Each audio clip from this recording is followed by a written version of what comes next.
日职罗德对台湾投手陈冠宇先前投完自办热身赛后下二军，但他说状况调整不错，拉长局数，尝试各种变化球，等待机会。先前和王柏荣碰面，陈冠宇笑说，他笑容满面，期待对决。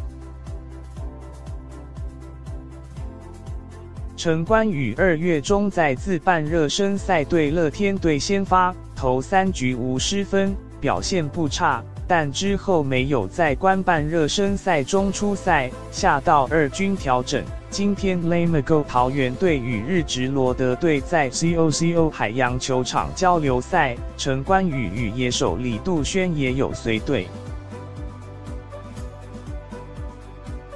陈冠宇说，状况其实不错，在二军持续调整，现在投球局数可以拉长至5局，变化球的调整也很顺利。陈冠宇今年出赛定位在调整，重回先发位置。他表示教练团考量杨将身份，先发比较好调整，但对于先发角色并不陌生。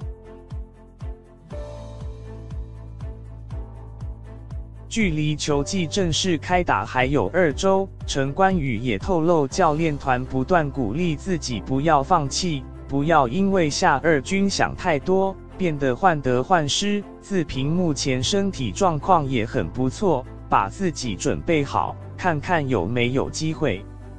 王柏荣旅日加盟火腿队，近期2人也在日本碰面。陈冠宇笑说，王柏荣看起来笑容满面，好的选手不用担心，他也有把自己的实力展现出来，期待之后有机会对决。